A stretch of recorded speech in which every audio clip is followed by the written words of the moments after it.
This week on Take It Outside. And I sit down and Tara's like, damn, dog, I didn't know I took your money. All-American, they still didn't give you a full ride? I was only 4-time All-American. Why would you put me on full ride? Are you shitting me? I was like, I get it now. Hey, good call, coach. That's right, coach. Call, man. Well, you could have Mom fucking, didn't have money, Dad. transferred. You could have left. I didn't know that. Well, I know. Well, I didn't know it either, but I mean, my dad. It was like 1995. We didn't know things. Oh, I know.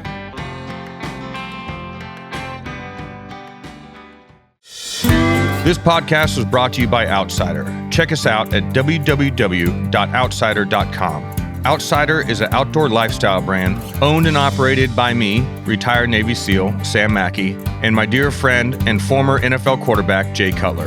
At Outsider, we encourage everyone to get outside and enjoy all that life has to offer. Head over to outsider.com to check out our unique patent-pending drinkware. Outsider's drinkware can be customized with your personal or business logo. Go to outsider.com, upload your logo, and we will send you visual proofs and great wholesale pricing. And don't forget, get outside and enjoy all that life has to offer.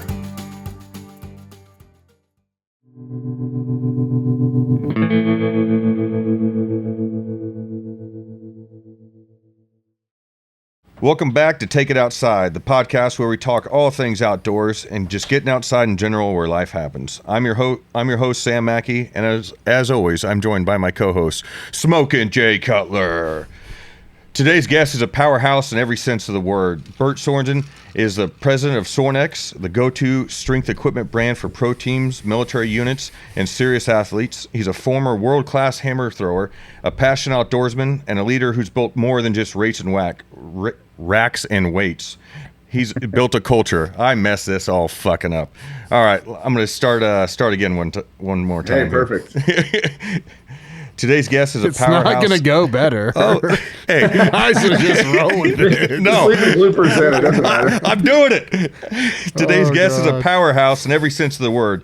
Bert Sorin is the president of Sorin, the go-to strength equipment for pro teams. Oh my goodness, I give up. Bert, welcome, my man. What's up, man? This is our second one of the day. The last one I nailed, believe me. Yeah, totally, sure. I love it. He can't read well. Well, That's good. Yeah, that's why I don't ever read any bios or any kind of. My reading comprehension has gone to the way of the dodo recently. yeah, mine's not improving. It's part I of noticed. it. You get older. So let's start from the beginning. In South Carolina and growing up, tell us about that and tell us about your father, if you don't mind. Yeah, man. No, South Carolina. I mean, that's where I've been my whole life. My dad came here back in 1968 on a track and field scholarship. He was a New Jersey kid that knew how to throw the discus pretty far, so they offered him a full ride down here. He wasn't planning on going to college. He thought he was going to get into the machining world, and one of the things he asked him, he said, what do y'all have to do down there? Like, they go, well, like, what do you mean? He's like, are there deer down there? Do you have fish? And they're like, yeah, tons of them. He's like, okay, I'll go.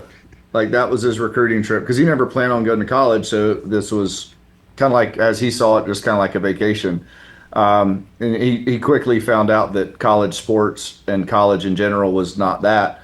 So anyway, that's how he got down here, met my mom. She's from Georgia, and our family's been here ever since. So I've been here 48, almost 49 years, lived within the same 15-mile radius. Where in South Carolina? So we're right there in Columbia, like Okay. right in the middle. So I'm in Lexington, actually, which is the Gotcha. outskirts of Columbia. But Columbia is the capital city. Yep. I got some good friends in Greenville.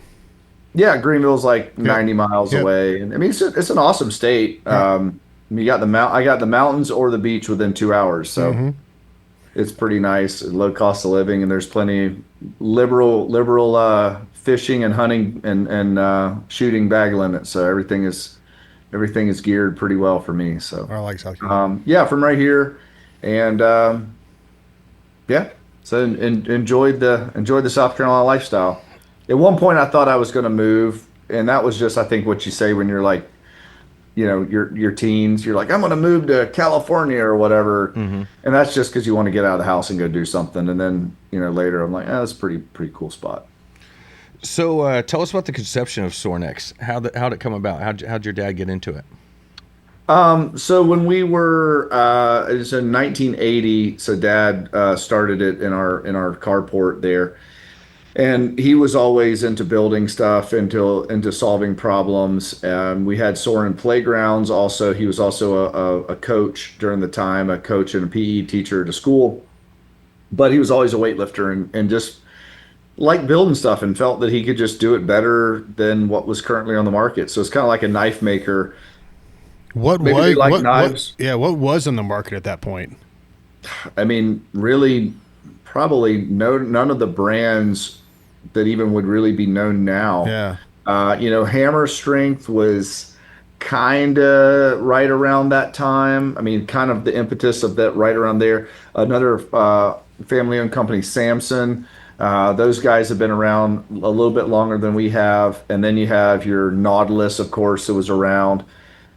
But for the most part, nothing else that was around then is still around now that Yeah. that I know of. Sure. But as far as the folks that are in our industry now, there's it's a lot of newbies. Gotcha. Yes, we've been around a long time, so for what is it, 45 years? So I guess there's a lot of newbies in that regard. Damn, that's amazing.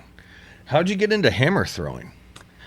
Well, I threw the shot put in the discus a little bit in high school. My dad was a big discus thrower, so I kind of knew how to do it.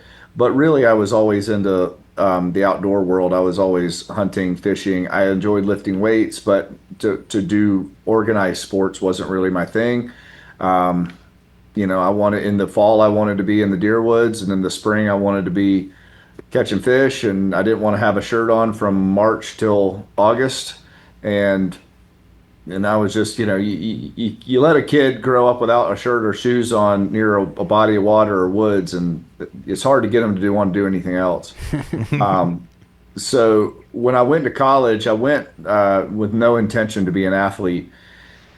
And through a crazy Forrest Gumpian story, I ended up started throwing the hammer of all things. And so I knew I knew what the hammer was, but really kind of found myself in the right place at the right time or the wrong place at the wrong time, and ended up kind of walking on to, little did I know, was one of the premier and upcoming track and field teams, specifically the throws squad, which throwing is shot put, discus, hammer, javelin.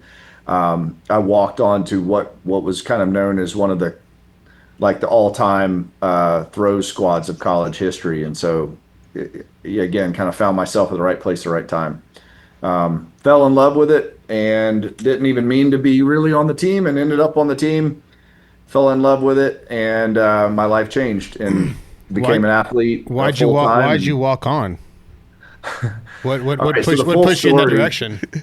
Well, the full story is, so, growing up in the 80s and early 90s, so you watch all the 80s movies growing up and you think college is like this crazy party, right? Mm-hmm. And so that's what I just assumed it was. So anyway, I went to South Carolina. I was just going to be like a dude, right? Just going to fish and hunt. And so I think like for the first 6 days that I got to college, I'm still 17 years old. I'm drinking my face off, partying, just having the best time ever, riding my bike, crashing it into stuff. Were you going to join a frat?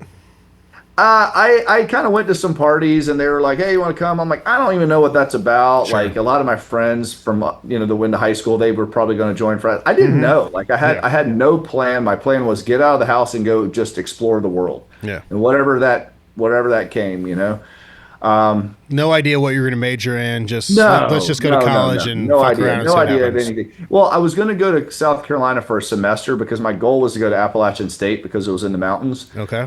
And then I was going to basically go up there, lift weights, and guide on the river and snow ski during the winter, and that was kind of like the goal. Yeah.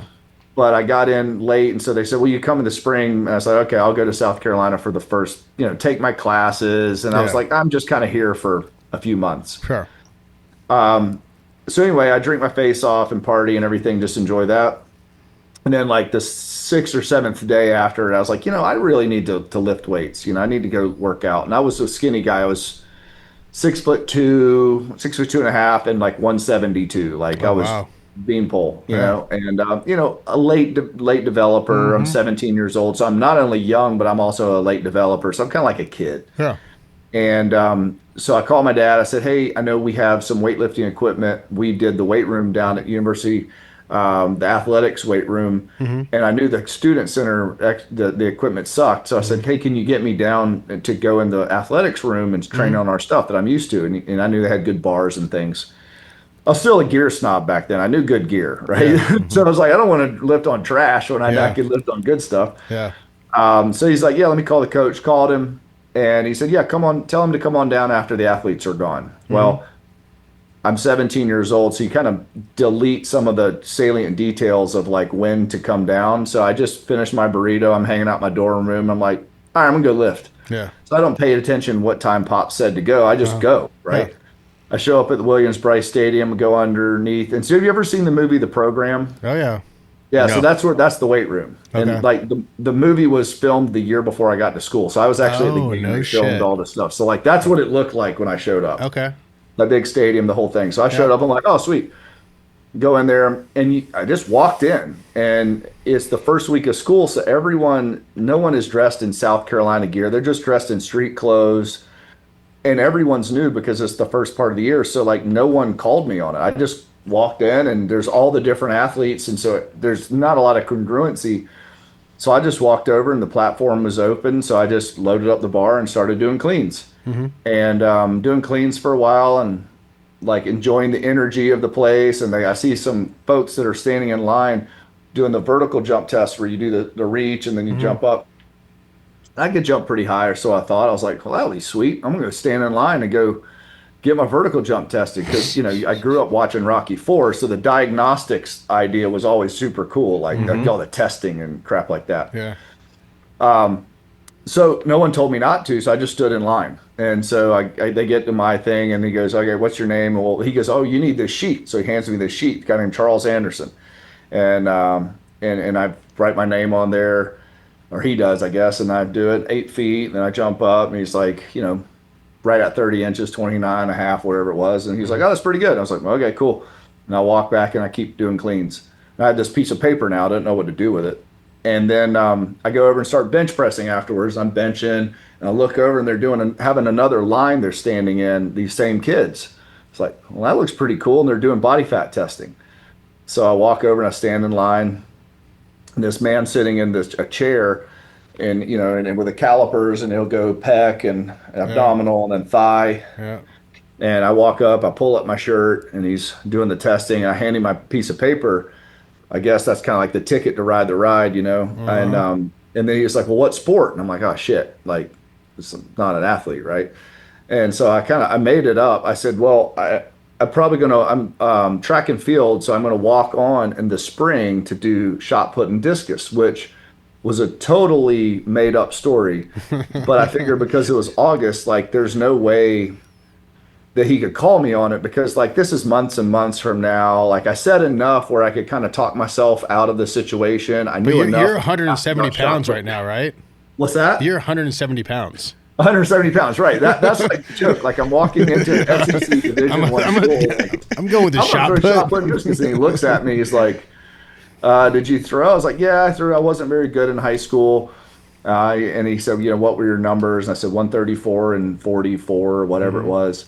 And he's like, "That's not very good." And I'm like, "Yeah, I know. Like I told you, I wasn't very good." And he goes, "What did you get at state?" And I didn't make it to state. And he's like, "Oh, okay." And I'm thinking, why is this guy asking all these questions? Like, just leave well enough alone. You don't have to like rub it in. And I'm this tall, skinny kid. Like, just do the caliper thing and let me bounce. So he's like, "All right, you're 7.5% body fat." I'm like, "Okay, cool." And I just like, all right, I guess that's good, bad. I had no concept. Now I laugh. I'm thinking, you see a 7%, 172 kid, and you're like, yeah, that's the guy, right? And so he goes, "Oh, okay, my name is Larry Judge. I'm the throws coach at South Carolina." And I'm like, shit. Son of a gun. Like, of all the people I could lie to, you're the one person in the entire city that I can't lie to. Like hundreds of thousands of people in this city, and that's the one guy that could call bullshit on this. I'm like, oh, man. He goes, "All right, well, practice starts tomorrow." And I go, like, this is August, like, track's a spring sport, thinking I'm trying to kind of talk my way out of it. He goes, "Son, you're in college now. This is a full-time deal. This is a year-long deal, a year-round." I'm like, oh, okay. And I'm still totally bullshitting him. I'm like, all right, coach. Well, yeah, I'll try to make it out tomorrow. Like, narrator in my head, he was not trying to make it out tomorrow. And he looks at me, he goes, no, son, if you're going to be on the team, you will be there tomorrow. This isn't an option. Yeah. And I'm like, okay. And then I just kind of walk out, and I think I did some other lifting, and I end up going back to my dorm room and 4 cell phones. So I call my dad, and he's like, how'd your workout go? I was like, I think I joined the track team. And taking into account, like, that's what brought him down from New Jersey, was to be a full scholarship guy on the same team. Mm-hmm. So it's like you kind of have this like legendary guy whose son then walks onto the team on accident, that we, as a family, we never talked about me being an athlete again. It was like, yeah, you're done with high school, now go enjoy your life, So he's like, wait, what? And I was like, yeah, I think I'm going to go out for the track team. He's like, he knows I suck, right? he's been rat in, He's like, you don't have to try to do that to like impress me. I'm like, I don't know, man. I think I'm going to go check it out. And he's like, okay. Zero intent. I just had literally nothing to do the next day. Yeah. So I went out to this practice, and they're the biggest humans I've ever seen, because they're all like blue chip guys and gals from all over the country, and they're all, state champion New Jersey, state champion, Ohio, junior record holder, like all this crap. And I'm like, oh my gosh, like this, I am so out of my league. And we went through a couple workouts. We went to a tailgate that weekend together as a team. I liked the guys. I had fun with them. It gave me kind of like a little tribe of people that I liked hanging out with. And then a month into it, you fast forward a month, I think I'd put on 5 or 10 pounds already in a month of like strength training. I liked hanging out with these guys. We're all the same age. And I'm like, this is awesome. Like, this is great. And then, so I kept, coming along. And then they were like, well, what are you going to throw? And I'm like, I don't know. Whatever you tell me to throw, I guess. And he said, well, I already have a good shot and discus guy. So how about the javelin? And I said, I've never seen one. Yeah. And he goes, okay, well, how far, can you throw a football? I said, never really thrown one for distance. He goes, well, how fast can you throw a baseball? And I'm like, never played. Mm-hmm. He goes, I said, well, I can throw a rock pretty far in the lake. And he was like, all right, that's going to have to do. So I was the javelin thrower, and I only did this because we had no other javelin thrower. Our really good guy had graduated out the year before, so they just didn't have anyone. And I was a tall, skinny kid that was more built like a javelin guy, and I was relatively strong and poppy, and they didn't have anyone, so I was considerably better than the guy they didn't have. Mm-hmm. So I started training jab all the time, and then lifting. And when I first got to the weight room, my coach told me, he's like, well, until you're stronger than Dawn and Lisa, which are 2 better females, until you're stronger than them, you have to train on their rack with them. You don't get to train with the guys. Oh, wow. And which, I don't know if that kind of thing would play these days, but it was pretty wild, because I remember the day I graduated from that rack, I squatted 365 for 5 reps, weighing probably 180 pounds. And like, because Lisa did 360 for 5, I did 365 for 5, just because I'm like, I got to get off this rack. Like, I got to go train with the dudes. Tank. Yeah. Yeah. We had some freakazoids. And, later I find out that Dawn and Lisa, they went back and forth with the American and the world record for the next 2 or 3 years. They're both multiple-time Olympians. So I had inadvertently walked onto like a team of champions that were up-and-coming champions, but also ones that had tasted it before. And that was the craziest part, because I didn't understand. I learned very quickly what a champion looks like, and I never had any feedback from someone who wasn't.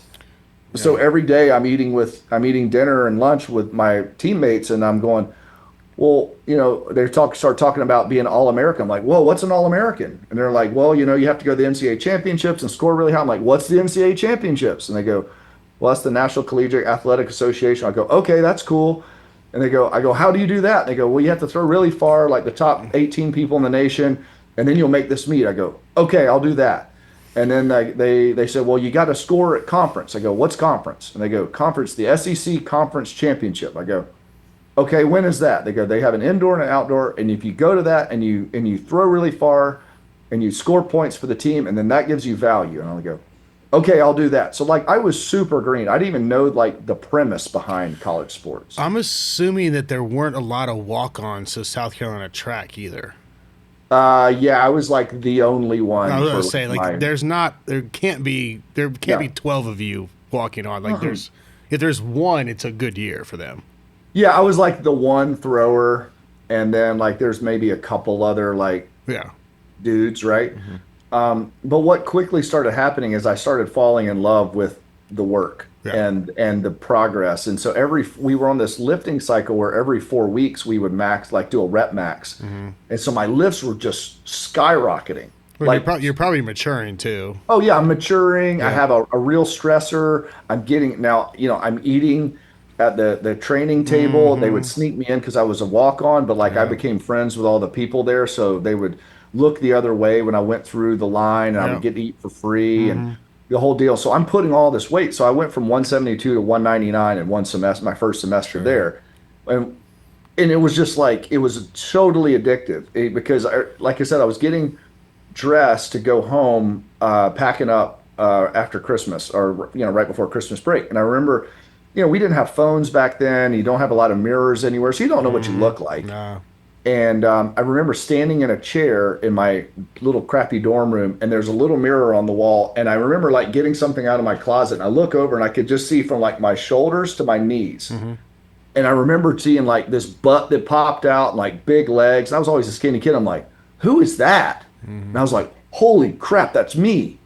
Like, you put on 30 pounds of muscle, you could see it, Oh, yeah. Oh, yeah. And I'm like, oh my gosh, like I'm getting strong. Like, my squat went from 320 to 450 in that semester. So you're like, okay, Yeah. this is awesome, and you're just addicted to that whole thing. It's like, okay, all I have to do is pour a ton of effort towards this and show up and do everything coach tells me and eat more than anybody else, and I will guaranteed get stronger and heavier like every single day. Like, Done. and so that was what I did basically with my efforts was like, okay, this is what I do now. I'm an athlete. This sounds awesome. I've always wanted to be an athlete, but I never was. I love all these people on the team, and we're all young freshmen. Our coach said, hey, I'm going to redshirt all of you guys to give you a full year of training. So Oh, wow. hit it. So we like three of us redshirted indoor and out. So like no one even knew who we were for Yeah. 18, 19 months. Oh, you guys and are we just trained training. our You guys balls are off. just training like animals. Yeah, just training like animals. Yep. And then so all of us got strong as crap. And then it was cool because our coming out party was we came into the SEC championships, and that was like really before the internet was hot, so you never knew who was what. Yeah. And I remember my roommates and we went to the SEC's. This is the big championship meet. And as freshmen, we took 1, 2, 3 in the shot put, 1, 2, 7 in the men's weight, Damn. 1, 2, 3 in the women's shot, 1, 2, 3 in the women's weight. So we swept basically all the events, and with mostly freshmen, everyone's like, "What just happened for the Gamecocks?" Yeah. And then that like created and started this kind of dynasty of winning. But to be there for that, when I remember walking past the Tennessee coach and them going, "Who are those guys? Yeah. Like, where did they come from?" And it was awesome. Like then you just get that inside you, and you're like, "Okay, we're going to be hyper aggressive on this training and everything like that." So that's kind of like the origin story of it. So I found myself That's wild. on a team, on an athletic team, very much by accident. But then like once it took, it was like, okay, and I figured out the kind of the economy of it very quickly. If I just do everything coach tells me plus and eat 2x what everyone eats, like I'm starting to catch up with people. Now, the guys that I was with were absolute freaking animals, and they were gifted and they were working hard as well. So Well, I mean, you had some genetics too. I mean, you weren't coming from some shit stock. right, no, that's true story. I mean, my mom's 5'2", 105, so it wasn't like Yeah.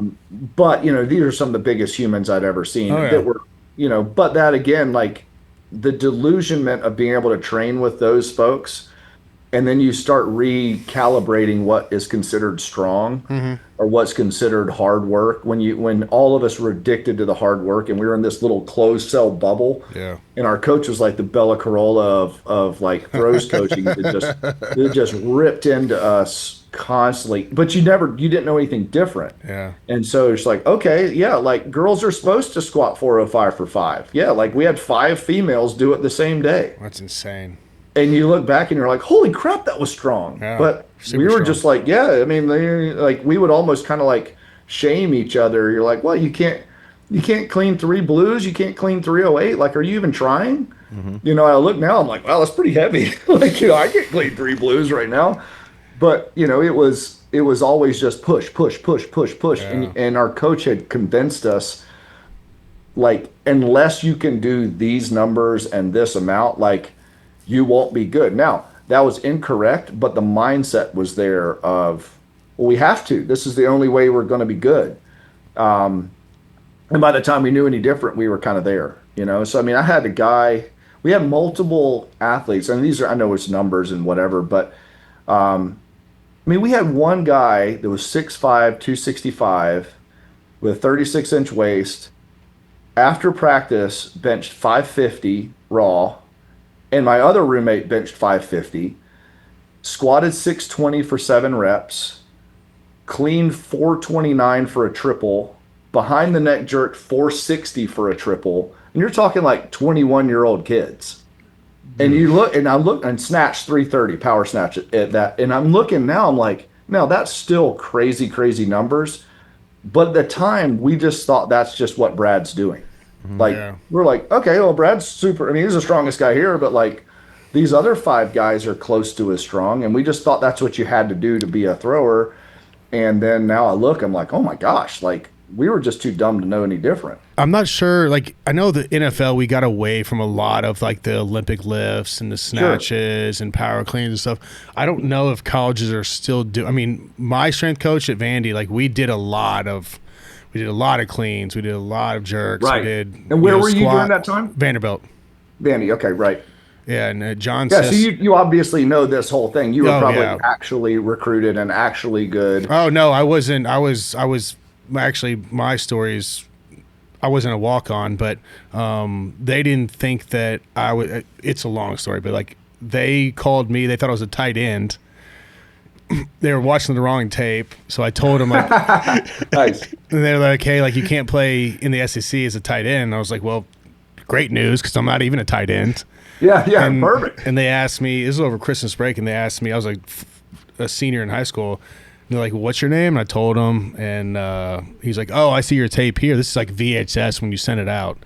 Yeah. And he's like, "I'm gonna watch the tape and I'll call you back." And I was like, "No fucking way, this guy's calling me back." This ain't happening. So they ended up calling back like 2 hours later, and he's like, we have a scholarship for you. We need to know by the end of the day. Long story short, ended up at Vandy, and then but like John Siss was our strength coach my second year, and like he incorporated a lot of Olympic lifts and cleans. Yeah, I know Siss. And clean, because he's a South Carolina guy. Yeah, he was at Clemson for a while. Yep. And so Cisco, he did a lot of that stuff, and we got same as your pro. We got super strong. Like there were guys. I mean, I remember at the end. If you don't know any different and you're like in a bubble, you just go, didn't this know. is what you're supposed to do. And we were PRing. We were trying to PR like once a week. Like into the workouts, it'd be like 225, rep it out. I mean, after we did like 6-8 sets of whatever up and downs. And then like, all right, throw 225 in the end, like you go 405. All right, throw 225 at the end and like rep it out. Let's go. Yeah. See how many you get. Same with cleans and squats and stuff. And it was fun. Isn't it so addictive though? Oh, it was so addictive. And like everyone would surround you. The music would be blaring. Everyone would be going. You throw 225 on and be like, all right, your PR last week was 20.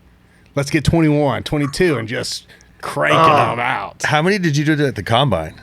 You had a high number. Yeah, the combine I hadn't trained. I didn't. I just did off a whim. I did 23, but at Vandy, That's strong. But at Vandy I did 28.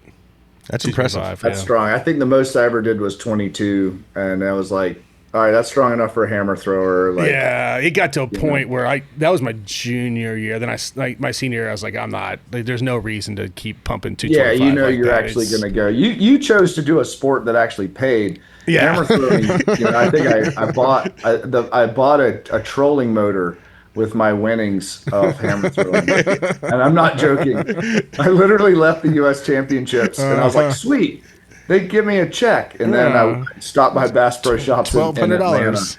and bought a trolling motor. Bert, I read a story about you and your dad taking you on a little weekend getaway to Little Goat Island. Yeah. I just read a snippet of it, but I'd love to hear the full thing if you don't mind. Oh, yeah. No, I have a lot of wacky stories. So, yeah, I was 10 or 12-ish. I don't think I was 13, but I was right in there. And my little stepbrother was 3 or 4 years younger than me. So my dad was talking, like we always talk about like survival stuff and camping stuff. And when I was a kid, I'd go over to his house and he would say like, okay, here's a scale. You have to choose through all this gear and pick 10 pounds of gear to go camping tonight. And so it was an early drill in like prioritization, dynamic thinking, what multiple things could be used as singular thing could be used for multiple uses, weight, characteristics, things like that, which it was really brilliant that he was having me like try to solve those problems early on. But anyway, so one day he was like, all right, we're going to do a camping trip on Little Goat Island. That's a little nothing island. It's probably quarter-acre island in Lake Murray. And we'd gone out there messing around before. And so he's like, oh, we're going to go camping. So we pack up all of our crap, my stepbrother and I, in like an 80-pound pit bull that we had. And so Pops drives us out there in a little 14-foot Miracraft John boat and drops us on the island. This is in December. And so the wind starts kicking up pretty bad right after he leaves. And so it starts white capping. And that little boat had a hard time getting out there. So Pops is like, oh, they'll be fine. Well, we only had a tarp. And we had sleeping bags, but we were expected to take the tarp and know how to fashion a tent or a shelter. And You're 10 years old? 12 at most. Okay. 10 to 12. Sure. It's hard to remember. Yeah. Didn't have Instagram, but I know that it's hard to go back. But I remember when it roughly was. Gotcha. 12 is still a bit negligent Yeah. as a parent. Yeah. It's we're on the border. We're on the border because I think if it puts me at 12, that meant Brian was 8. We're can't do it now. No, you can't do it now. I think the statute of limitations have passed. Oh, absolutely. But we had like an 80-pound pit bull with us that was hyper protective. So like, as Pops was saying, later he goes, well, I knew you weren't going to freeze to death. You weren't going to try to swim home, and you can swim. So like, I knew you weren't going to go swimming, so you're not going to drown. It's a fucking island. There's nothing else out there. Nothing else out there. You could. It's 20 yards across the island this way and 100 yards that way. So like, there's nothing boogeyman out there. And he goes, and you have a rhinoceros as a pit bull out there. You're fine. You'll be good for. You look at it that way. For 12 paper, hours. I mean, you'll be fine. You're not gonna die. That amount of time. Yeah. No phone, nothing, no CB or anything. So anyway, he leaves us out there. Storm kicks up, and worst night. One of the worst at that time, worst night of my life because the wind is howling. And you have this crappy shelter, and it's like, it's like it flops the tent, the tarp, and it's super loud and super cold. And the dog, when my dad leaves, Spike goes and swims out in the thing going after the boat. So he turns back around. He comes back and lays on my sleeping bag. So my sleeping bag soaked the rest of the night. And then we had crap for food. And it was just one of those, like, we decided, like, screw this. Let's just try to go to sleep. So we pulled all of our clothes and ball up in our like old army sleeping bags, the ones with like the down in them that are like not very good. And I remember putting on 2 beanies over my head to try to A, keep my head warm, and B, like where I couldn't hear the whacking of the tarp all night. And Brian, again, truthfully, he was younger than me, so there's some tears shed, which is totally understandable. And we were just both miserable. And I remember just laying there all night, not sleeping, trying to sleep with my eyes closed, and just like, this sucks. This is terrible. Like, you kind of get to that panic place, and then kind of going, you know what? It was like what's changed in my mind. I was like, it won't last forever, and it'll be light soon. Like, it'll eventually be light. Yeah. And I'm not going to die in that amount of time. It'll just suck. And if I could just hold my breath until it gets light, it'll be better. And then I could go walk around and eat and all this other stuff. And it's not going to be windy forever. Yeah. Pops will come back. Yeah, Dad's coming back. He's coming back. Yeah. And so the next morning he came back and blew his boat up onto the on the thing, and then totally yelled at us for not having breakfast ready. Like we were supposed to have a fire and like cook all this breakfast. He's, what are you doing? I was like, dude, like I've been like holed up in this little burrito all night, wanting nothing but this to end. And it was just, I didn't realize like how impactful that was for me because it, I thought back to sometimes get hard, like almost like poetically. It was like, it'll get light soon. Like it ain't that bad. Like it pops used to say they could kill you, but they can't eat you. It's like, well, what's the worst that could really happen on an island in the storm? Like, again, I'm not gonna die. So everything above that is just, can you deal with it? And so yeah, that was that was my coming of age. So I know that was probably one of many small episodes like that your father put you through, and so now pull the mic closer a little bit. I'm sorry. Yep, It's a bit sorry quiet. about that. I know that was probably one of many small episodes like that your father put you through to build character, and now you run Sornex. But Sornex is more than gym equipment. You have built a solid culture, and I think you're a great leader. No one has anything but phenomenal things to say about you as a leader. And so I'd like to talk about Winter Strong and Summer Strong and what you do to build the culture at Sornex and maintain it. I appreciate that. First of all, I appreciate that. Absolutely. I don't know. I was an only child, so you get a lot of time to be by yourself, and I think because of that, I had a pretty good EQ. I would read people pretty quickly because I wanted friends and I wanted brothers and I wanted good people around me in my life. I realized I didn't have a lot. I didn't have that naturally in my family. So I would want to be friendly with people because I like seeing people smile. I like seeing people do their thing. And you get burned enough times early, you start learning how to read people, but then you also like start seeing people for their. I think I have a gift to maybe see someone as their potential, not necessarily see someone in their current state. And I don't know, maybe that was a gift my dad gave me. And he used to talk about look at something for not for what it is, but what it can be. And that was kind of what we based training, we based equipment design, based situations, and really even people. Like, in my opinion, that is coaching and training is like, who can this person be? Not who the world thinks they are, and maybe not even who they think they are, but like treat them as their potential, and a lot of times you'll get that potential out of them. And so I try to take that into, if you want to call it leadership, that's fine. I try to take that into my relationships. I try to treat people, I try to see what's the best parts of them, and I try to play to that. Because I think if you do that and you fertilize that within people, the good people will respond to that and rise to that potential. And the bad people will quickly screw it up and be selfish or do whatever, and they'll kind of show their hand, and then you kind of know, like, okay, it's probably not someone I needed to invest energy in.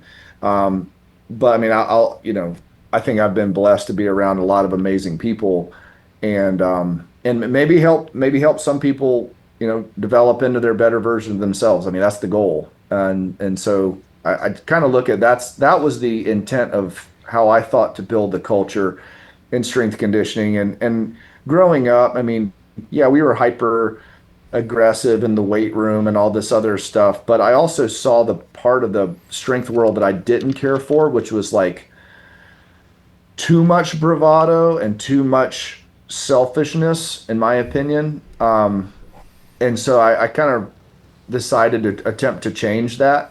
But I knew I couldn't change it if we weren't successful. So part of me growing my personal brand and achieving was maybe that I could kind of change it from the inside, if that makes sense. Yeah, that makes perfect sense. So how when you see someone being selfish, especially let's just say it's someone within your organization or someone that you want to work with, how do you go about that? Do you direct it, head on? Do you just observe and watch their selfish tendencies, and maybe it was a lack in judgment, not a lack in character? That's a great question. That's a really good question. I think it's more observation, and you start to look at, are they behaving in the way they are because that's what they were taught. Is that were they taught to live like a super subsistence level and like get all you can because you don't know when you'll be fed next? And if that's the case, is that them really being selfish, or they were just trained to to take every opportunity and every scrap of food that's left on a plate or whatever, because it's like, hey, maybe they grew up really poor and they were taught you have to do this, and just try to learn more about them and try to find out where those tendencies and those behaviors come from, and then try to understand, is it just built into them, or are they truly clearly putting their well-being above those around them, and they're deciding that. Does that make sense? It does. And I think that's where try to look past some of the behavior initially and just try to understand the origin of why. Someone who's been abused in multiple ways, or they've been starved, or like what is their story? And now I see them as a 40-year-old person. Well, that story was probably built 5 years old through about 13, like who that person is. And so is that something that's who they are, and or are they just kind of still a victim of their own circumstance? And is that something I could help with? Is that someone I could connect them with someone else that could assist them in their development? Maybe it's arrested development. Maybe they've just never been challenged to go above where they've been before. Maybe they've never felt secure to go above where they've been before. And then they hold everything super tight because they don't know when the next day they're going to get food will be. And it's kind of like if you found a dog on the side of the road and you went to pet him and he bit you, do you put a bullet in him because he's a dog that bites? Or do you love up on him a little bit more and just see if he's a scared dog? Like hurt people generally hurt people. So if you could kind of establish what the premise of that is it a reactionary thing, or is it just they're just an evil ass person and they want to hurt people for real? And if that's the case, then yeah, check please, like we're out. Like, but if that's usually a rare case, though. Been developed or loved, you can't beat like hate out of people. Like you can't do that. And I've found, I mean, you generally have to love them, and you have to love them and listen to them, and maybe they'll give you the roadmap to how to help them.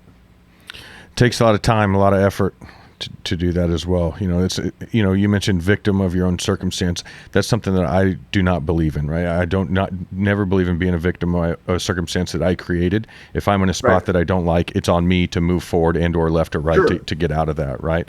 But the first part about that is evaluation. You have to also say, yeah, these things did happen to me. Am I going to use that as a crutch for the rest of my life? Or just go, hey, these things did happen.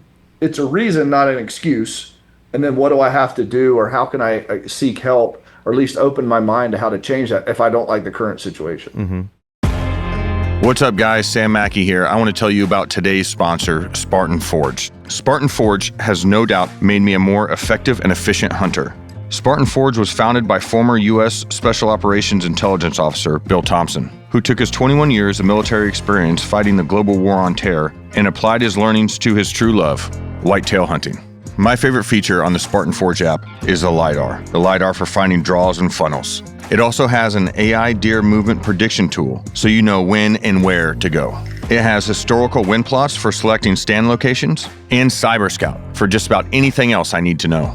Spartan Forge, a veteran-owned and operated American mapping and scouting company. Use promo code OUTSIDER20 to save 20% on a premium membership to Spartan Forge. That's OUTSIDER20, OUTSIDER20. What's a huge, upset or something, negative that's happened to you that you had to overcome and do some self-evaluation like this? Oh, man. I mean, I'm sure we could all write a book on that. It's hard when you invest in people and either they don't see the investment that you're attempting to make, and they misconstrue it as something else and make you the enemy. That's something I have a hard time with, because I don't know. It's hard enough being punished for something it's not hard being punished for something you did. It's hard being punished for something you didn't do, especially when you tried extra hard for a person, and then you kind of bang your head against the wall going, how did I misconstrue construed my intentions here? What could I have done better? What can I have put that person more at ease or let them understand where I was coming from? But maybe it's just not doable. And sometimes, relationships fall apart from stuff like that, and it sucks. And I've just tried, as I've gotten older, to not be angry, not be hateful, even when someone's screwed you over totally or slandered you or whatever. It's like, I talk with my wife and I say, and she's been really helpful. But from like a Christian perspective, I've been given so much grace and so much forgiveness. Like, who am I to sit there and go, well, this person screwed me over, so I should do X, Y, and Z to them? It's like, really? Like, I'm carrying around that poison just for why? Like, what? Like, one day I won't be on this earth, and I don't want to take any more of my time worrying about those things and people that might be mad at me, and apologize if you feel you need to, and then just kind of move on and go, wow, I really, really hope you see things differently. And so I've had to learn to do that and just to let go of that stuff, because I don't want it affecting the people that are still in my inner circle or that I love, my kids and everything like that. Whenever you were in college, did you know that you wanted to be involved in the company, or were you just kind of living life then? And that's a good question. So I would say probably later in my college career I realized it. I mean, I don't know what you felt. Did you just know that you were going to go to the NFL, or did you? Yeah, I mean, no. I mean, I was just playing football. Right. Right. You're just doing the stuff you love to do. Yeah, I was literally just playing football, and I was like, all right, well, freshman, sophomore, redshirted my freshman year, and then sophomore year got a little better. Junior year got a little better, and then I was like, all right, this is a possibility, but we weren't winning many games. I was at Vandy, and then my senior year I was like, all right, this is a real possibility. But like I never was like, all right, I'm going to do X, Y, and Z. If this doesn't work out, I was just playing football. Right. Yeah. Which is kind of weird to say, but I mean, that's just it's weird, right? Yeah. Now you're like, well, that was weird. Yeah, that was like, I was a dumbass kid. Like I had zero plans for anything. But I was just doing what I loved and what I was passionate about and what made sense at the time. Yes, I enjoyed being an athlete and self-improvement.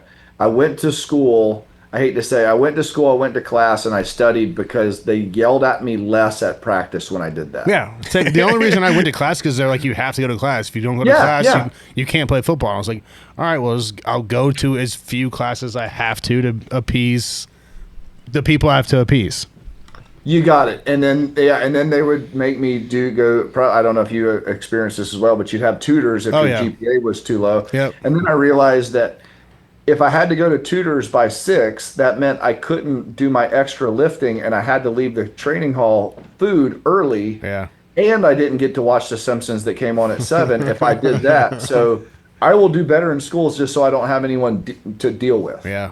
I think after my freshman class, after our first semester, like our collective GPA was like 1.4 or something. It was like half the team was suspended. Like it was half the freshman class was suspended. A couple guys got kicked off, and then they started putting us on 6 a.m. study hall every morning. Yep. And we would go in there just zombies. I don't think anyone did any work, but after that point, at least you were awake. Yeah, I was like, at that point, I was like, all right, we got to get our shit together. Like we got to, you have to do enough so that you can do this. You have to do enough. It's funny that you say that because after I came back from my freshman semester, my college coach, my head coach, who would never talk to me, was like, Sorin, come here. And I was like, oh man, this guy knows me. Maybe I'm making waves, And he was like, hey, we got your first report card. I'm like, he's like, you got an A, a B, C, D, and an F. And I'm like, so that's a 1.9. Covered all the bases. Yeah, that's what he said. He said, you cover all the bases? And I go, well, I kind of laughing or whatever. And he goes, listen here. He goes, the team seems to like you enough as a person. You seem to have pretty good genetics. I know your dad was good when he was here. But here's the thing. We didn't ask you to be here. We didn't recruit you. And there's only 2 things that make you valuable on this team. Sure. You throw really far and you score at the SEC championships or nationals, or you get really good grades and you offset the the other people shit that have bad grades. grades Yep. that are going to throw far at nationals and SECs. And you're Because doing neither of the two. that's exactly what he said. He goes, so do one of the two, Yeah. but currently you're doing neither. Yes. You're a detriment to the team. And he looked at me in the eye, and it was the sentence that burned in my hard drive. Mm-hmm. And he looked, and as an adult, the first time anyone said it, he goes, "Get your shit together or leave." Yeah. And it was just like, you know what? Like, I should tattoo that on like everything I have, because that one phrase, Yeah. here is your value, is Yep. this or this. Yeah. Currently, you're neither. Yep.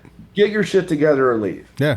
And I could thank Greg Kraft 1,000 times for saying that, because that was when it became real. Yeah. It was, oh my gosh, I'm going to have to leave all my buddies. I'm now an athlete. I like being an athlete. I like going to the weight room every day. This ride's going to end if I don't stop doing this dumb But crap. he was point blank, and he told you exactly what you needed to do, and he gave you two options. Mm-hmm. These are Right your there. options.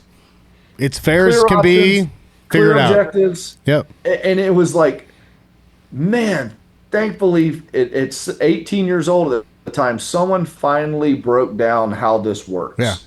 And, of course, I started climbing, whatever. But, fast forward my 5th year, I'm team captain. I break the SEC record. I'm 4-time All-American, and I was academic All-American in Dean's List. And I'm like, oh, so once you just start learning how to win, you just start learning how to win. Yeah.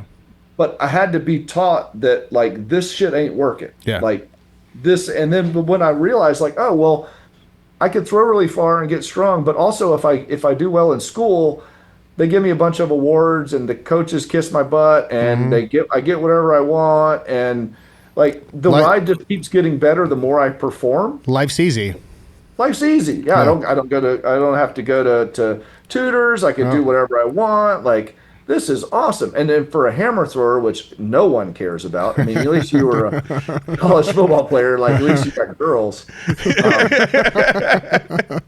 So we did have track girls, though. So take that into track girls was a good thing. But if you're a star football player, you were doing fine. Those track girls, their bodies are firm.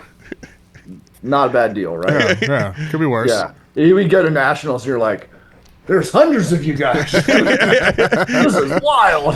Everywhere. They're everywhere. They're from all these countries, So yeah. But yeah, we were. When you kind of learn how to win, and that just kind of starts going into and you've experienced that. Yeah. I mean, it's a system. You just got to figure out. I mean, the people that figure out how to work this system and do what they're supposed to do, they're successful.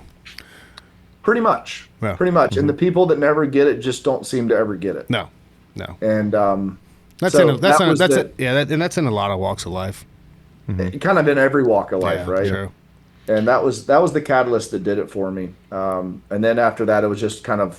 Well, I mean, reps. but that's some things, like with coaches. Some coaches like don't express that. They don't break it down in those simple, X, Y, and Z, or point A, point B. This is what you got to do. They're vague, and so They're vague or esoteric. They're doing all they want to the bully. They swishy want to stuff bully and- you around. Like he was like, hey, like this is what you got to do, this or this, and that's it.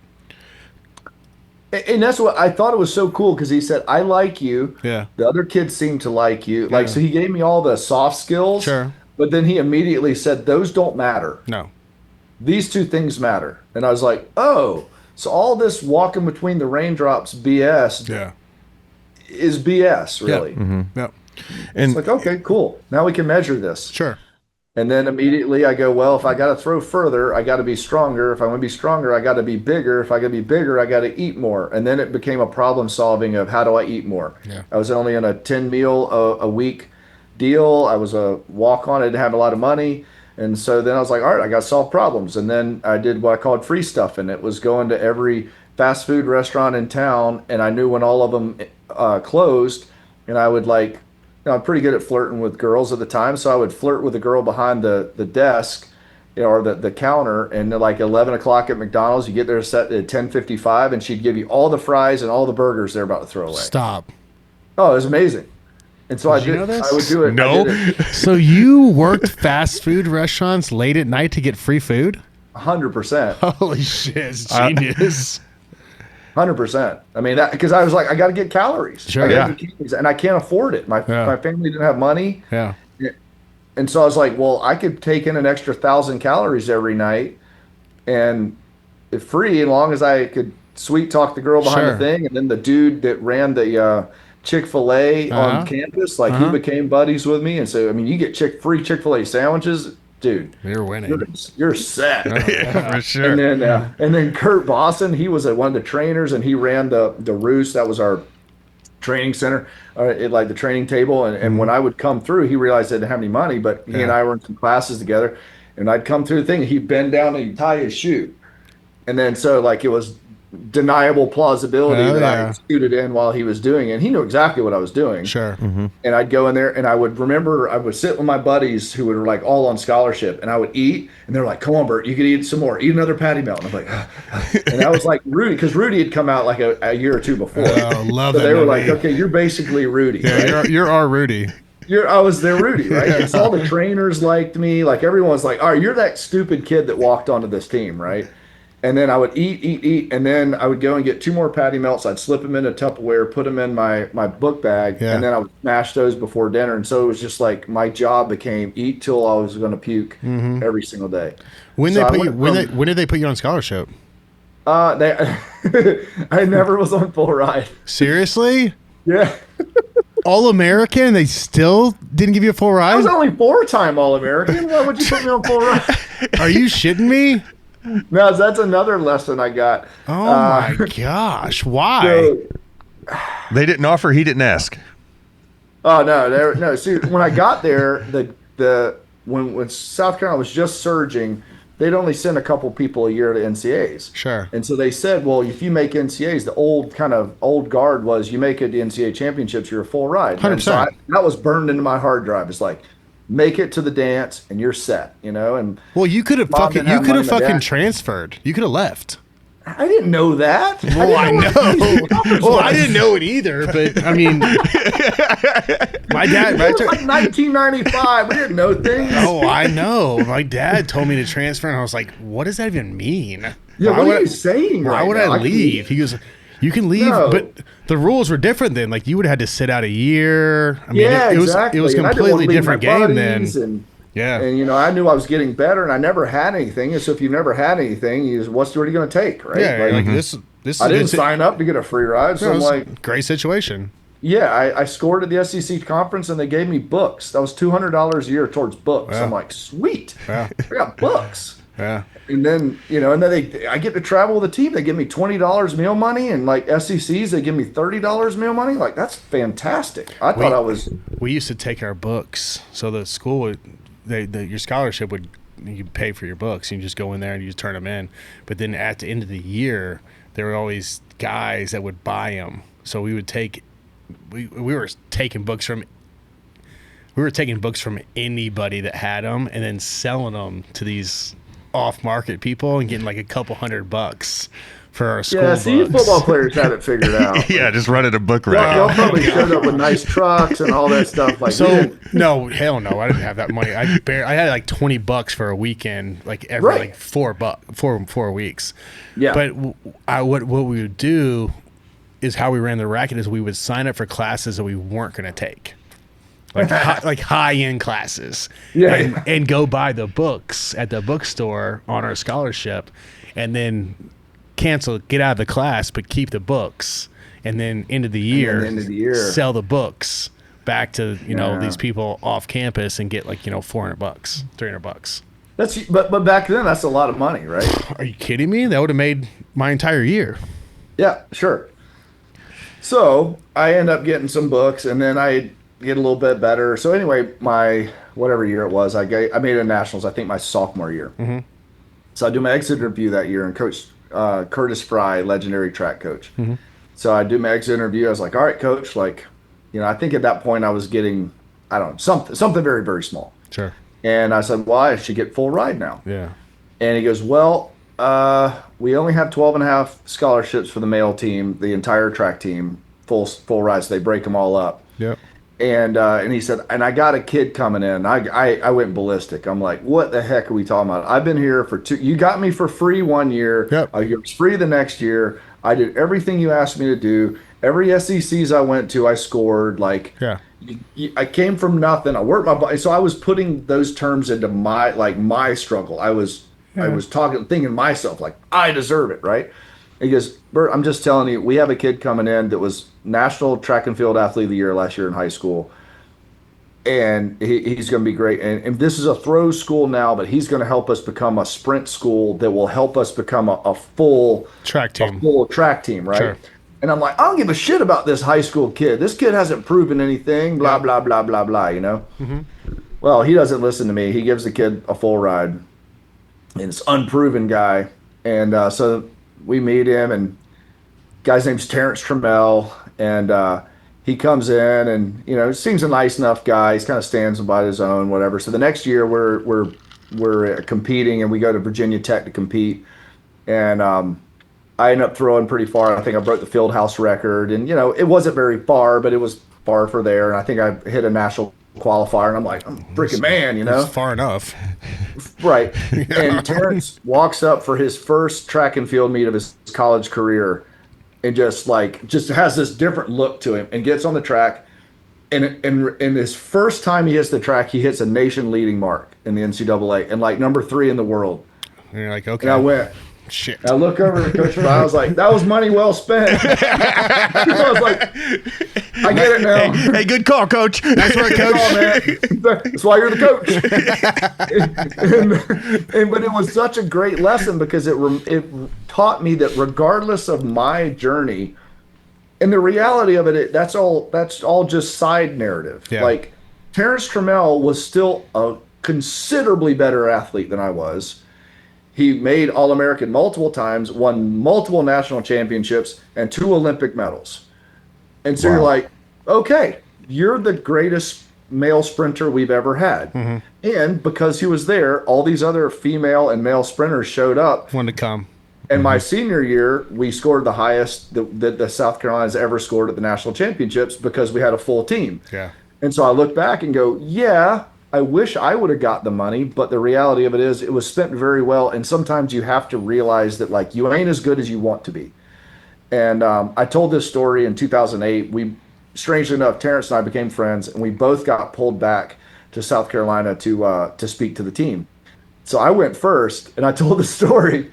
And I sit down, and Terrence's like, damn, dog, I didn't know I took your money. I'm like, hey, you took my money. He's like, shit, I feel bad about that. I was like, no, we're good now.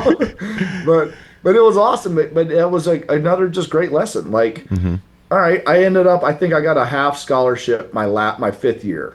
Jeez. A half ride.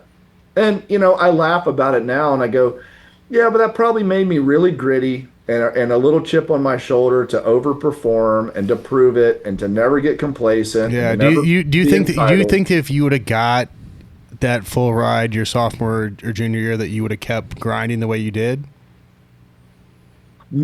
Whenever you asked for that first one, do you think if they would have gave it to you, you would have been like, all right? I would have kept going because I loved it. Sure. But maybe not with the same, Yeah. burn the boats intent. Gotcha. Because I remember my dad, we had gone bankrupt that year in Sorin. We had to shift a bunch of crap around, and my mom had just gotten divorced, so he didn't have any money. My mom didn't have any money. My dad didn't have any money.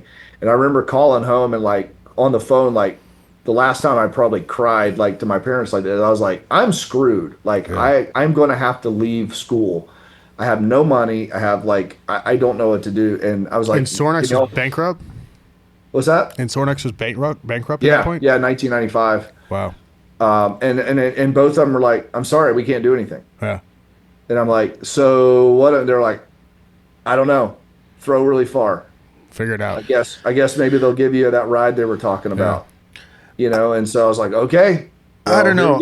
I think you probably would have taken a different approach, right? So of course you could take the approach that that we speculate that you could have taken, where it's like, hey, you're not as gritty, you're not as tough. But I think you would have taken it as a different form of pressure. Like, now you're getting paid to be the man, and you have to be the man. So I could see you working harder to reach those expectations as well.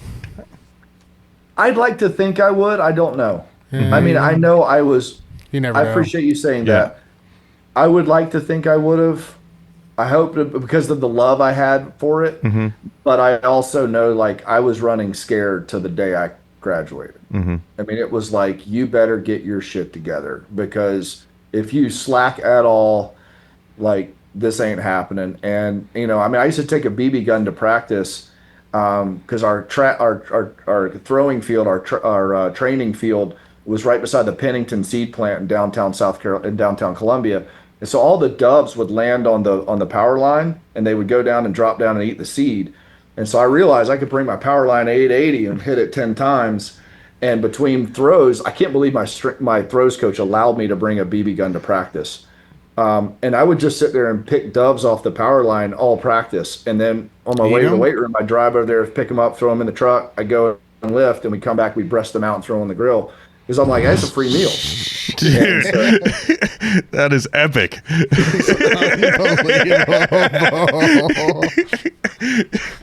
This guy was picking up free meals left and dude, right. yeah. After I breast my dove, I'm hitting up Carl's Jr. But think about it. You go to McDonald's a couple times, you go shoot some doves. We would bounce up at Rockaway's Bar and Grill, and if we would do that, the owner would give us Guinness and all the pimento cheeseburgers we could eat. So that was like another day. Yeah. So you learn, you're like, well, crap, I could add a lot of calories if I just am a little bit persistent, willing to do things other people won't. Did you were you doing any deer hunting in college?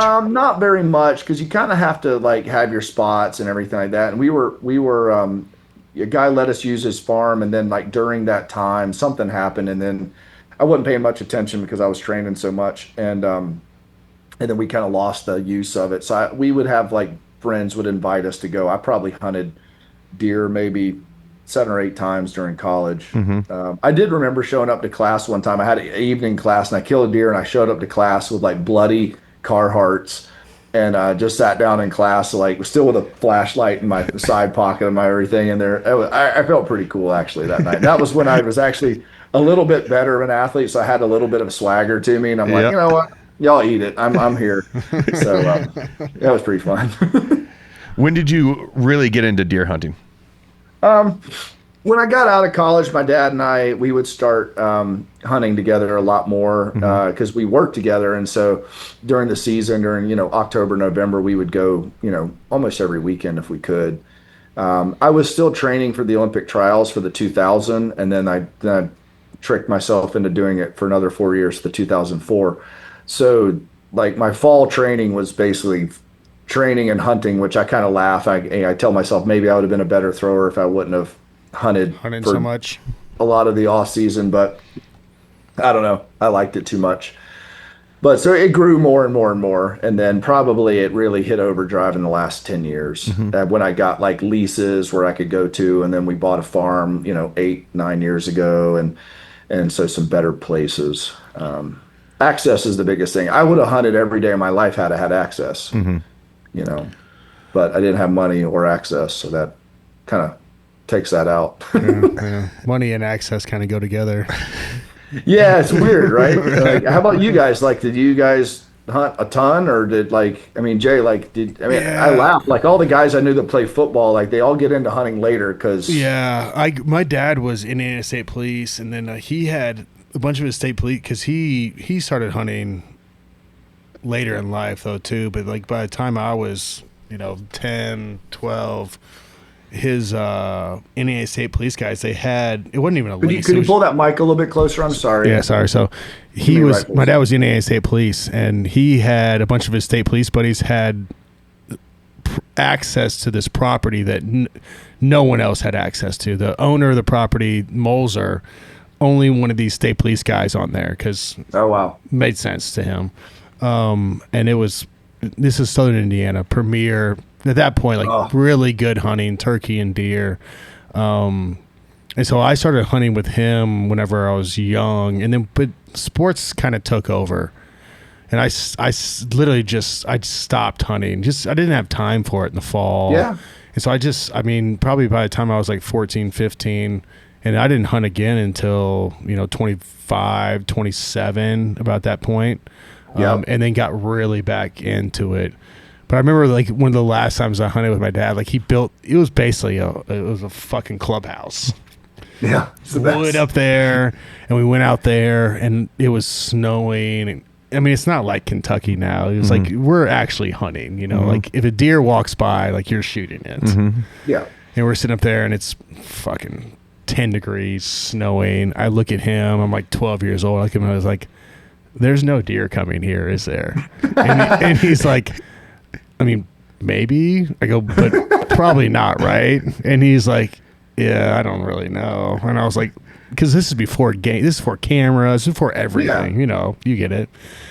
Yeah, we would just go up and sit on a power line Yeah. all cold morning. You're like, maybe someone will walk by. Yeah, hope for the best. I Hope didn't. for the best. I You know, didn't you start shoot hunting deer a year. till let's see, early 20s. I was in the SEAL teams in Virginia Beach, and right when I Yep. showed up, and then I was looking for a lease or something of that nature, and a guy in my platoon told me, he's like, "Hey, one of my friend's dads has a lease up in Emporia, which is about an hour and 45 minutes from Virginia Beach," and went out there and joined that lease. But it was one of those leases where, I mean, you could go up there 3-4 weekends in a row and not see anything, you know. Oh, wow. And then but got into it, was able to kill some does. I thought there was a lot of deer up by that Virginia Beach, Great Dismal Swamp, and all those big There fields is, around there. but depending on what county you're in, they run dogs for deer.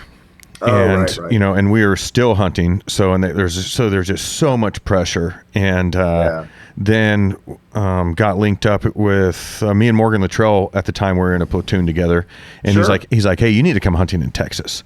And Oh yeah, well his ranch is a whole different animal. oh my goodness, and Texas is a different animal. and then we go out there and the sun comes up, and I look up and there's more deer inside the feeder than I've seen in the last 2.5 years. Right. And then I started crunching numbers. I'm like, okay, with the lease, with the gas, with the beer, with poker, all this money I spend every weekend, I could go to Texas 3 times and break even, and at least I'm going to shoot some big deer. See something. So that's what I Of started course. doing. Oh, that's amazing. Yeah. So you were in the teams with Morgan? Yep. Yeah, we did 2 platoons together. So he was Gotcha. one of my older guys as soon as I showed up, and then we did, and that was 2008. We did that deployment, and we did the 2010 Iraq deployment together. Him and I Gotcha. did. Okay. Yeah, we a lot of times we spend Thanksgiving together on a friend's mutual ranch down in Oklahoma. Oh, nice. Yeah. The one he got married at? Yeah. I believe so. Yeah, Yes. I forget Yes, the name it of is. it. Yeah. Yeah. But that's a great Stonewood spot. Ranch now. Yep. Yeah, we go down there for the owners are good friends of ours, so we all go down there for Thanksgiving and shoot a bunch of hogs and do a bunch of dumb stuff. It's actually the first time I'd met Morgan.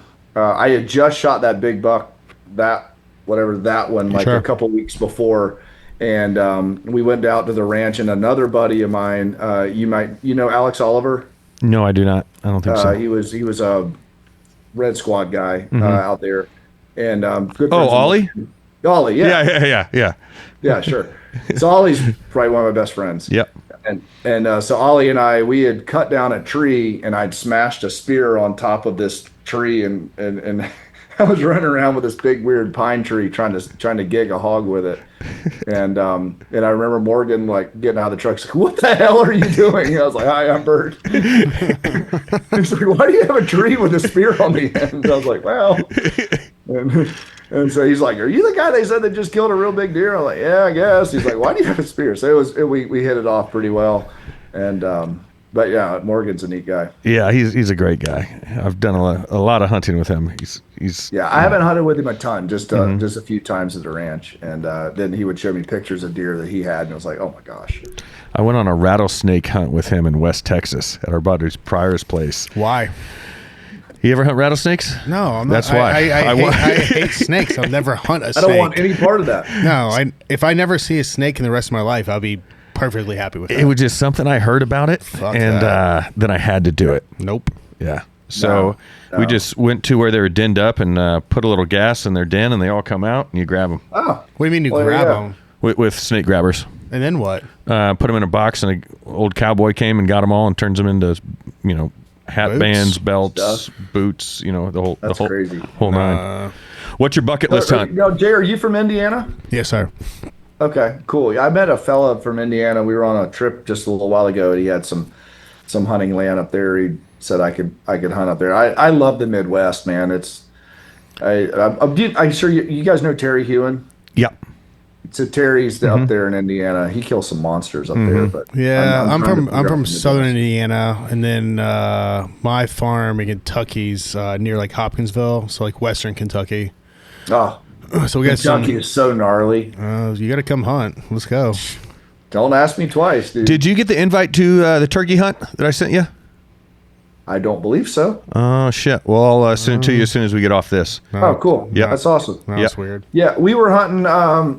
I killed a couple deer up there with the outfitter up there over near, was it Versailles, Kentucky? Is that a thing? Yeah. I killed a buck probably a quarter mile from Four Roses. Okay. Yep. Yeah, it's just I mean I When hunt Kentucky. Oh, I'm sorry. so you can hunt like where I'm at. Well, basically all of Kentucky. It opens the first weekend of September, so That's right. a lot of our deer in velvet still. Yeah, we got August 15th here in South Carolina. Oh, Wow. So it's hot. Yeah. I mean, Yeah. And buggy. and crappy and buggy. Tennessee did a 3-day weekend about that same time, but they'll shut it down until October. Yeah, and really we're hunting soybean fields and the deal. But man, Kentucky is that's one of those places that I got to learn more about, and I've thought about trying to get a lease or something up there. Then you get to the point you're like, I don't have time to try to go to all these places, right? No, just come to my. What you were talking about, Sam, you were talking about running dogs in Virginia. So Yep. a buddy of mine, he has a farm up there, and he did something really amazing. I hunted it last year, or year before. He put a low fence around his whole farm, and it's like 300 acres, and that is the deeriest place I've ever been in my life. That's a great idea. What's a low fence mean? Just like a 4-foot fence. What's the purpose? Keeps the dogs from running through, All chasing the the deer. dogs push all the deer onto his property. Oh shit! It loads his. I've been. So to they'll just jump that fence and come in there because they're safe. Yep. Yeah. So he's like, as long as I put cover in here Yeah. and I Food. food plot them, They'll come. This dude, it has more big deer than I've seen on a high fence place. Really? Giants constantly. I was like, how the heck are you killing these monsters? And he's like, Low because fence. every direction people run dogs, and he goes, and they all run them, and they all know my place is a sanctuary. He goes, we only bow hunt it.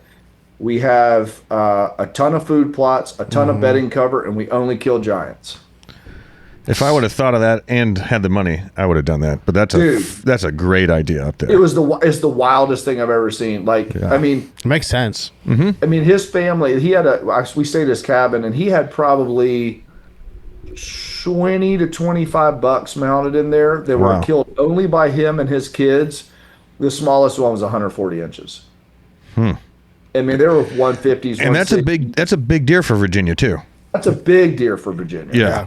Yeah. And so there were like a number of 160 plus that were like, I mean, I had 140 plus bucks walking under me. They were just too young. And he was just like, yeah, let's not shoot that one. I'm like, holy crap. I was like, this ain't high fence. He goes, nope.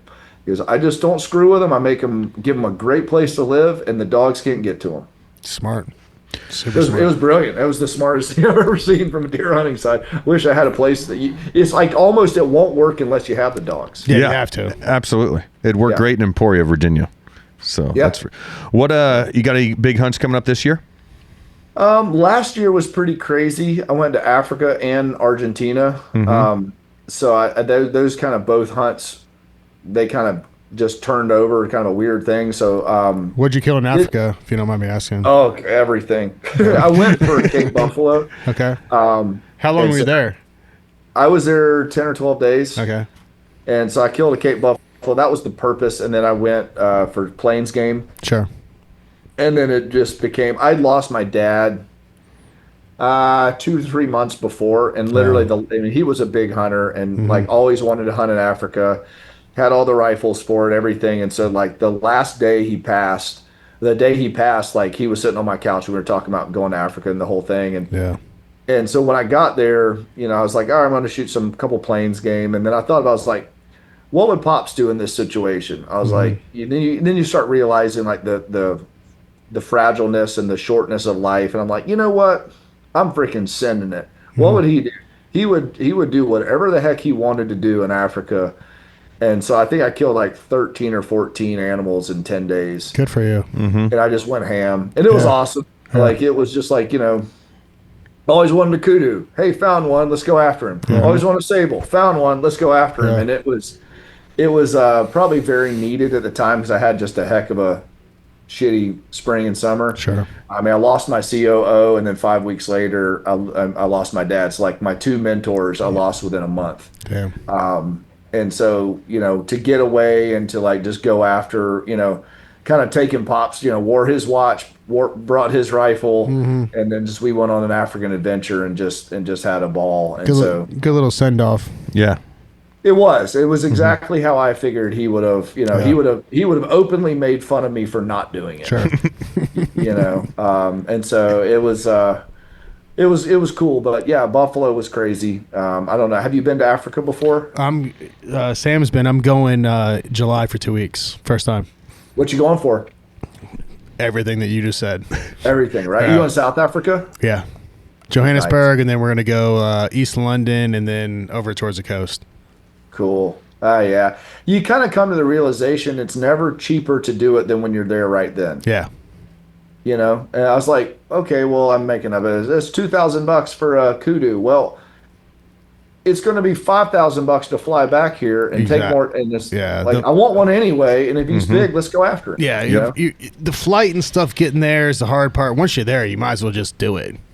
Might as well just do it. Yeah. So now, you say that, and it's the F around find out. So now it's like you're dealing with all the taxidermy like that. So I have a giant red stag I shot in Argentina, and then all the Plains game and all the buffaloes and all that crap. Yep. But my kids are super into animals, and so they're excited for like my little trophy room. They're like, oh, where's the African stuff going to go? So I see it as just like a lesson to them of, when you're an opportunity to do it, you do it. Yep. And then also, to try to just excel, to do more extraordinary things. Sure.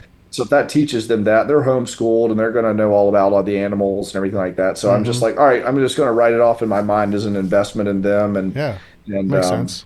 So, man, please keep up with me how you do. Are you going to go with a bow or a rifle? I'm taking both.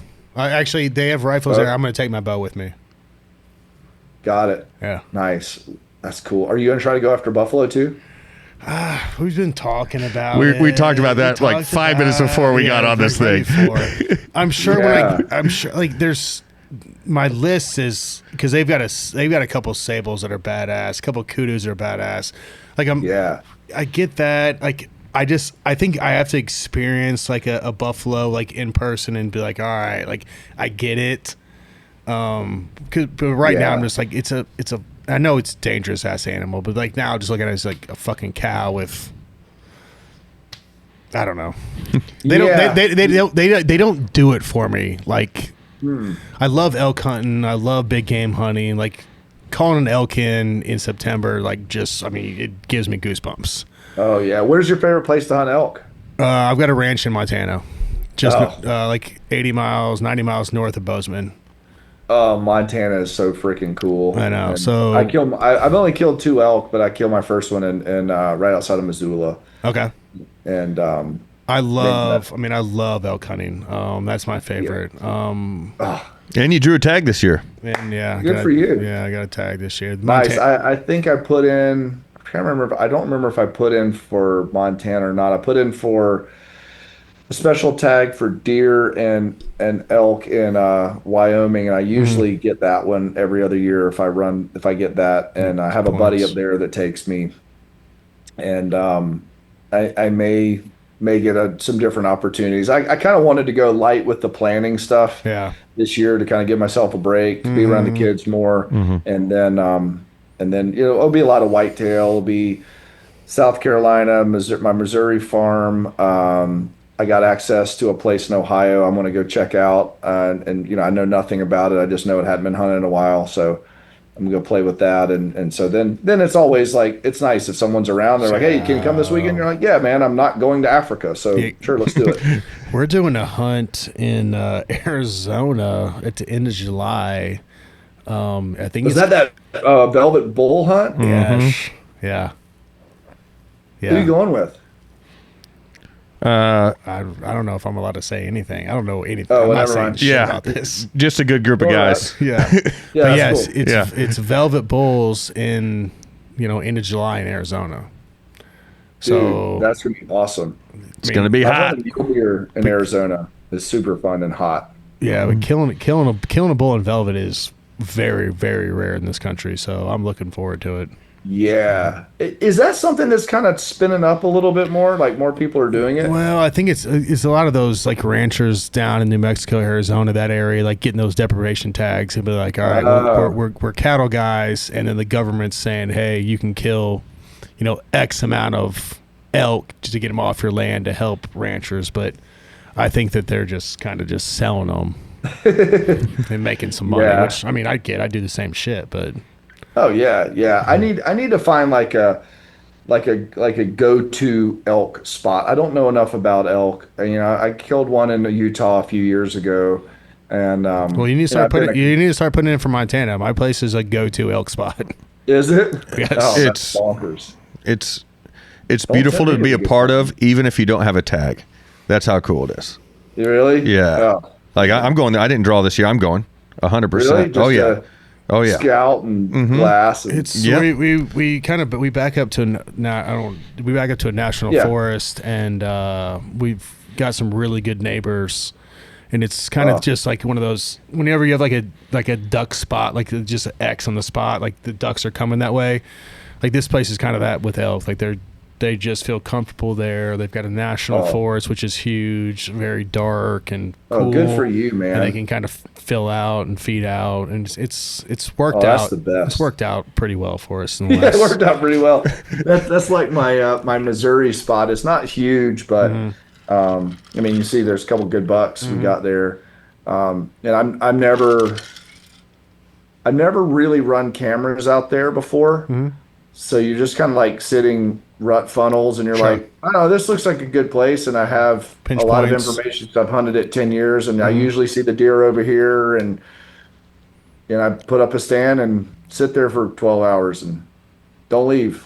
If the wind change, you get down and you go somewhere else. And it's fun because you end up usually killing something pretty cool. And you're like, oh, this is totally raw dogging it. There's like, I'm not sitting over pining over cameras or food plots. It's just like, oh, another big ass deer walking around. See Fun. what happens. Yeah. Great. Lottery. I like it. Well, I What's appreciate that? you, Bert. I really do. Oh, man, this I has been super fun. your time. Yes, sir. Yeah, it's been great. And let me Thanks send you for the having me. information about this turkey hunt we got coming up. So That'd be awesome. Yeah, I'll fire it I over. appreciate Fire it over to everything you you right guys after are this. doing. Yes, sir. Thank you. Oh man, so yeah, you have Africa. Please keep me posted of how will. that goes. I I want to will. see what's I will. happening. Now, Sam, are you going to Africa as well? No, sir. Let's see. We're going to do spring bear in Montana next month sometime, and then Well, we got the turkey hunt Yep, in turkey Kentucky hunt in a and then couple we got weeks.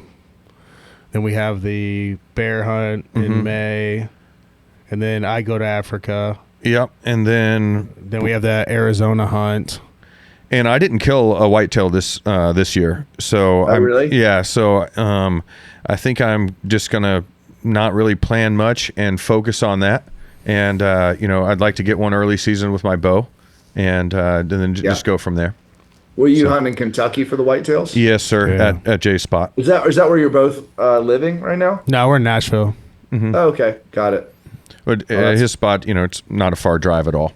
It's easy. Yeah, easy to get Nashville up to. has a good bit of. I know the Sequan boys have killed some monsters out that way. There's You some all- like get it down. There's some counties here that have some big deer. Yeah, You just gotta find Do out. Do you hunt around there, or do you kind of? I'm mostly Kentucky. I'm a turkey hunt at a place down the road here tomorrow, but I've just found that the deer are a little bit bigger in Kentucky, and we manage them a little better. Like people here are just shooting, they're fucking just You firing. killed some giants in your Kentucky spot. We're getting better and better and better. I bought it in 17, I think 16 Yeah. or 17, and some guys from South Carolina releasing it, and they were killing everything under the sun. So the first 3 years we didn't kill a deer. Yeah, Just started managing it, and now I think between me and my neighbors, we got about like 6,000, 7,000 acres that we're kind of managing. Oh yeah, you could do something with that. And so we're getting better and better and better. And last year I killed a 185-ish. Beautiful deer. Good. Yeah. Pretty good. Yeah, the year kill a booner. Yeah, that'll work. The year before, killed a mainframe 8. It was 174.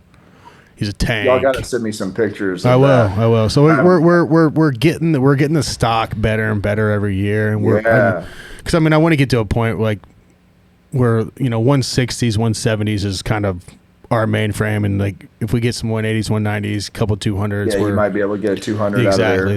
That's the goal. I mean, we're trending that way. It's just takes some time and some effort, and the biggest thing about that whole thing is getting people to kill does, getting people to kill some of these stupid 8s that we have that are the genes are shit. I mean, it's just that's the biggest problem is finding people to kill animals. I never had to have my arm twisted too hard to kill a 130-inch 8-point that needed his genes out of there. Come on. The program that he runs is the most impressive thing, right? So I'm interested. Tell me about that. He'll have his and he'll get right into it, but he has a deer on the wall that are shooters, and ones that will, and they're all, every deer has a name, and then next to that is like, hey, these are the up and comers. Let's watch them over the next 24 months or so, like that.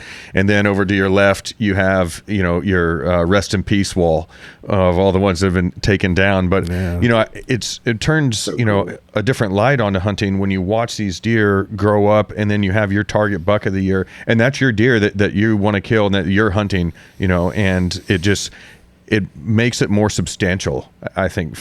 Just even seeing your target buck, of course I get buck fever all the time, but I start to lose it as soon as I see one of these massive body deers.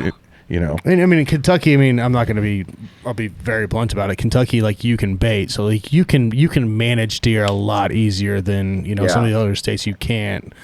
So we can move deer around pretty quickly just by baiting them and moving stands. Right. And is there anything you specifically bait with that you like? Yeah, I mean, we've got some protein, some corn mixes that we put together, and some sprays that work pretty well. I mean, but they're wild animals, and they know what the hell's happening sometimes. So like, there's times like we can do everything under the sun, and they're just not showing. Right. And they'll go nocturnal on you. What's that now? And they'll go nocturnal on you and just disappear. And it's like, they're like, fuck off. I know what you're trying to do to me. Yeah, I had a buck on my farm here. I mean, we have pretty poor soil here, so we don't get really hammers. I mean, we got sand in my farm, sand. And he was about 130-inch 8-point, but that's big for us here.